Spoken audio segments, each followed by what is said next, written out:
going on, everyone? This is Mike Colleen, MikeColleen.com, MikeKollin.com. All right, so this is goes back to the last video I just did. And it's essentially it's about, you have these narcissists or people in general, or, atheists, etc. say, oh, I don't believe in the Bible, right? And there's been a pattern I've noticed over the last, 10 plus years, is you're like, well, really, like, where does it say that in the Bible? And their usual response was, I don't know. Like, well, what do you mean you don't know? Because there's a couple of things that people have said to me who say, oh, I don't believe in God. God's just a fairy tale. And the stories in the Bible are made up, I'm like, and then I'm like, what do you mean? Like, when they'll say something, I'm like, where does it say that in the Bible? Like the whole, like, they believe that God looks like Santa Claus, like a white man with a big long beard up in the clouds looking down on us, that whole bullshit thing. Well, the first couple times I heard that, and this was it was more than a couple years ago, it was years ago, is I was like, oh, I just kind of like, oh, okay.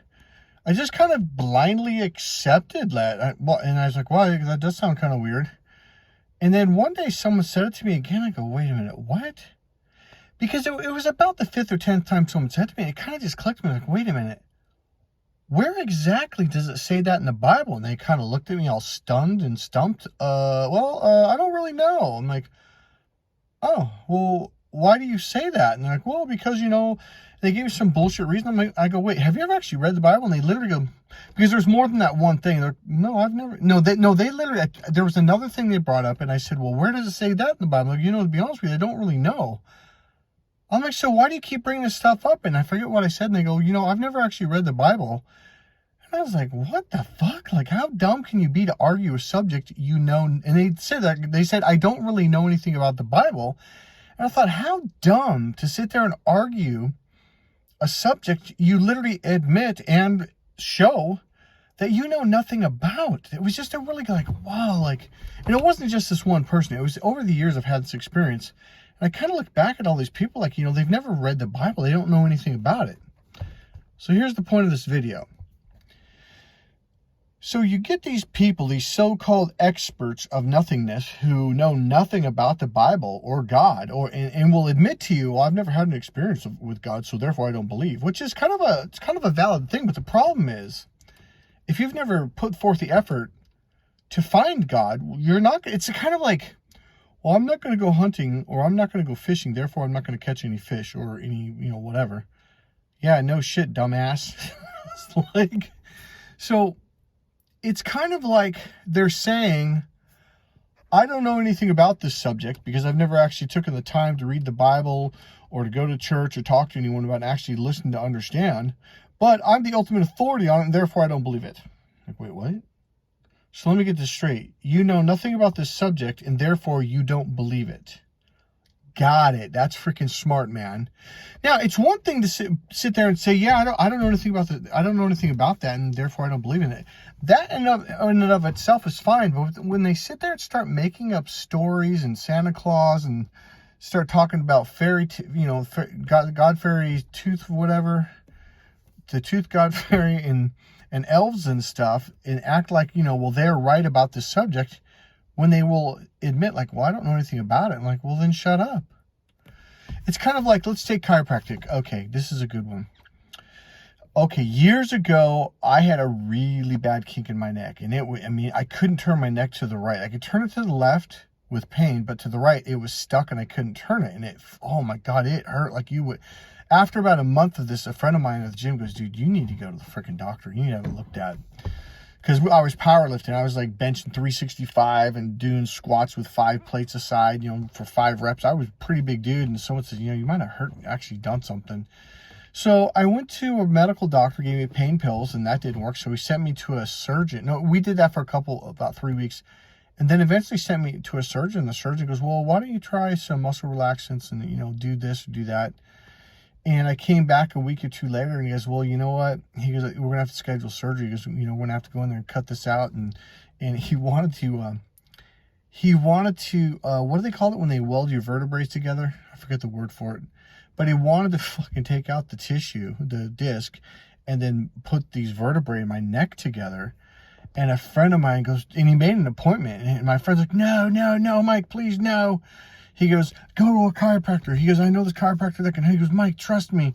And I'm like, dude, like, I don't believe in that stuff. Now, I wasn't going around convincing people chiropractic's fake. I don't believe in it. Don't do it. Don't go to it. I wasn't doing that. I just said, man, I don't know. That just sounds a little hokey. No, this was in like the late 80s or early 90s actually. And he goes, Mike, just trust me. He goes, dude, if they I almost got the word for it. When they connect your vertebrae together, he goes, you're going to be like that for life. He goes, you can't change that. He goes, go to a chiropractor first. Go at least 3 times. Give it a chance. And so I was like, all right, man. So I went to Dr. Barty in Fairfield, California, by the great chiropractor. And he adjusts my neck 1 time, adjusts my spine. And I thought, wow. I had about 30-40% mobility left to right. I was like, oh, that's pretty cool. Came back 2 days later, he adjusted again. Like, oh, that feels great. And the pain was down now below 50%. I was like, well, this feels a lot better. I went back a 3rd time and it completely relieved. He was like, oh, I felt great. That's all I had to do and it was done. And I went back to the goddamn surgeon. I'm like, why the fuck did you why were you going to, not forge my vertebrae together, but why in the hell were we going to do surgery and you were going to cut this out and do this and do that? Like, he goes, well, I'm a surgeon. That's what I'm going to do. If you come to a surgeon, he's going to do surgery. And he goes, if you go to a doctor, he's going to give you pills. And he goes, if you go to a chiropractor, they're going to do chiropractic. And I was like, huh, okay. So the point is, I started learning about chiropractic through experience, and I started going more and more. And like, I don't know, a year later, I had real bad pain in my lower back, and he kept adjusting me. And it went away like, holy shit, like really fast. And it turns out it was because I had my wallet and I would drive in my car with a wallet. And he kept telling me, Mike, take your wallet out. You won't have to keep coming back and paying me. He goes, Mike, I really, I'm glad you're bringing me business, but I really don't want you to ruin your lower back because you're wearing your wallet. He goes, put it in your front pocket. Ever since then, I've been putting my front pocket. I haven't had to go back for my lower back since. And that was back when I was in my 20s. So the overall point of this video is it really that one phrase like, oh, I don't know anything about it, therefore I don't believe in it. It's like, it's like, on the one hand, if you're saying like, nah, I'm not interested, that's fine. But to go around and tell people like, oh, well, it's fake and it's like, it's got, these made up stories and like, well, how would you know? Have you read the Bible? No. Why do you ask? So how would you know these are made up stories? How do you know? So I'm going to leave this at that. I want to leave a quick short video. And I hope this gives you guys some ammunition for when people pull the Santa Claus bullshit on you and start talking about fairy tales. Now oh God, I'm going to end with this. Here's the whole kicker of this whole thing. They're the ones that are making up fairy tales. And then they're telling you that there's fairy tales in the Bible. Well, here's the thing. A lot of these stories in the Bible are actually historical. So to sit there and say like, okay, here's one thing that most Christians don't know. Now, I went to Buddhist temples for decades. And one thing that blew my mind was they told me, and I actually asked other people if they knew about this that were Buddhists. It's like, oh yeah, Jesus is is one of their top 5 great teachers, high teachers. Most Christians don't know that. And so the thing about it is people like, really, like, yeah, Jesus is a historical figure. It's not some made up fantasy. Whether you believe in he walked on water or not, I don't care. The fact of the matter is there was is being called Jesus that was extremely spiritual. And the Buddhist monks will tell you like, yeah, Jesus did all these miracles. He was an amazing person or amazing being or whatever you want to call it. So I forgot how I got off on that track, dang, sorry. But I'm going to end the video with this. God bless you guys. Go to MikeKollin.com, MikeKollin.com. And I really do hope that this gives you guys some ammunition to... Oh, yeah, it was about fairy tales.